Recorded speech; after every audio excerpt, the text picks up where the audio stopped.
ஆமா அடுத்த ஜெயிக்க பாருங்க எல்லா பாலும் ஒயிட் போடுற. சரி மச்சான் நான் கிளம்புறேன், சாப்பிட்டு வந்து மீட் பண்ணலாம். மச்சான் ரூமு காடா, எல்லாரும் சேர்ந்து ஃபர்ஸ்ட் டைம் சமைச்சு சாப்பிடலாம். ரூமா? டேய் அது கரெக்டா இருக்காதுடா. டேய் சண்டே என்ன பிரியாணி வீட்ல? ஆமா. சி உனக்கு சிக்கன் தான் சாப்பிடணும். அப்துல் பாய் சமைப்பாரு, வா போலாம். அப்படின்ற? சரி மச்சான் சமைச்சிடலாம், நான் வீடு வரைக்கும் போயிட்டு வந்துடுறேன். சரி மச்சான் நான் போய் சிக்கன் மட்டும் வாங்கி தரேன். சரி அப்ப இஞ்சி பூண்டு பேஸ்ட் வாங்கி தரேன். போய் வெங்காயம் தக்காளி வாங்கி தரேன். போய் கரோல் பக்கத்துல வாங்கி தரேன். ஏய் நீங்க என்ன விருப்பத்தீங்க 4 பேரும்? 4 மூணு நாட்டா இருக்கணும்னா 4 பொருள் வாங்கிடலாம். இல்ல சமைச்சு கிளிக்க போறீங்களா? நான் கிளம்புறேன் போடா. ஒரு டெக்னிக்கல் இருந்தாடா, எல்லாம் இந்த முட்டை பாய். சி பண்ணாதடா. மச்சான் நீ ஒண்ணும் வரி பண்ணாத, நீ வீட்டுக்கு போய்ட்டு வா, நான் எல்லாம் பாத்துக்கறேன். ஏய் வாடா நாட்டா கடைக்கு. என்ன மட்டும் ஈஸியா திட்டி போடுங்கடா. A few minutes later.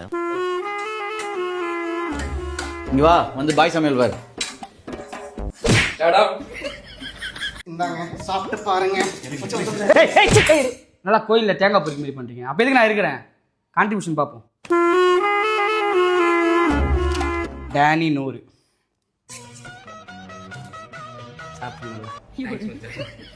Vikram 50 50 முழு கறி அதுக்கு. டேனி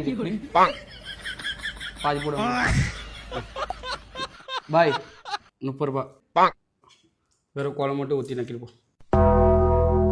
ராம் காசு போடலையா? தண்ணி ஊற்றி சாப்பிட்றா சொல்லு.